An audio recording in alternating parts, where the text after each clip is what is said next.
Have you ever been invited to a party, but you didn't know what to make?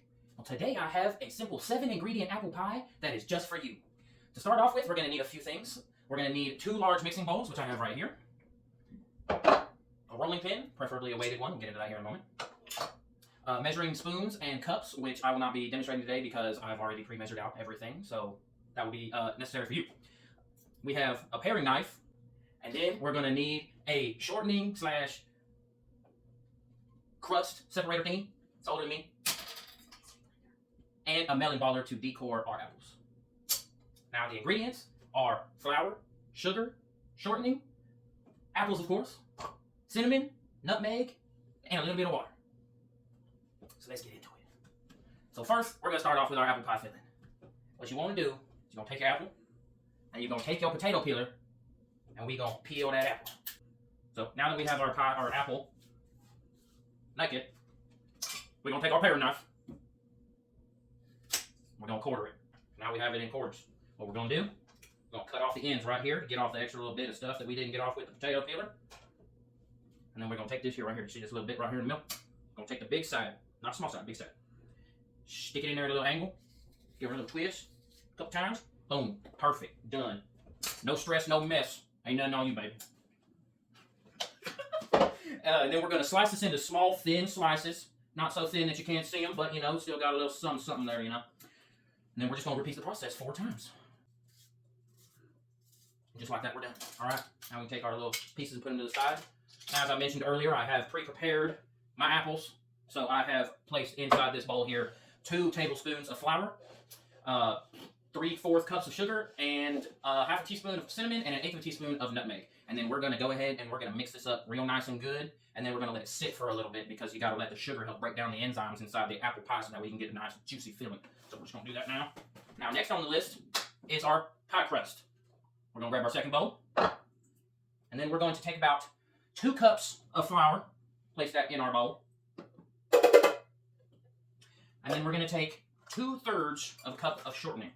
Now, this is a crucial step right here. We don't use butter around here, all right? I know what Paula Deen done told you. We don't do that. Butter flavored Crisco. Now we're going to take our pie crust blender. We're going to cut up that margarine real good. Get her into some nice little sections, clumpies. And we're going to slowly rotate around the outside of the bowl. So now what we're going to do is we're going to take 7 tablespoons of water. And we're going to slowly add it in one stage at a time. So that way we don't have too much liquid and we actually end up with some runny pie crust that doesn't fully absorb the water. So before we throw our flour down, gotta make sure we prep our surface. I'm gonna take a little bit of dry flour, spread it across the surface. Now this prevents the pie crust from sticking, so that way when we roll it out, we don't have to worry about tearing it and having a really bad time. So we're gonna eyeball about half. I'm just gonna cut it out right about there. I'm gonna take this one off to the side, flop it down, rolling pin. Now, we're gonna take a little bit of flour, we're gonna coat the rolling pin as well to prevent stickage. We're just going to go back and forth in every direction. We want to try and evenly spread it so that way it's nice and uniform all the way across. And so how do you know when it's big enough? That's a good question. We're going to take our pie plate, flip it upside down, and measure that this is big enough. Simple, right? So, now that I think we have a pretty decent size one, we're going to take our pie plate, flip it upside down. Beautiful. So then we're going to take our pie plate, set it off to the side. Now how do we get this on there? I'm about to tell you. I'm going to take this here rolling pin. You know how I said not to stick it? Oh, now we're going to intentionally stick it. I'm going to roll her up right nice and lightly. You don't want to add too much pressure. And we're going to pick it up. We're just going to lay it on there. Nice and slowly. Oh, just like that. And now, I'm going to roll the second pie crust up. But first, got to get the innards in her. Alright. Now, pick, place, roll. Just like that. So we're on here. And now we're going to go around the edges. And you just take your fingers like this and just kind of push them together to make a little rhombus to bind the edges together.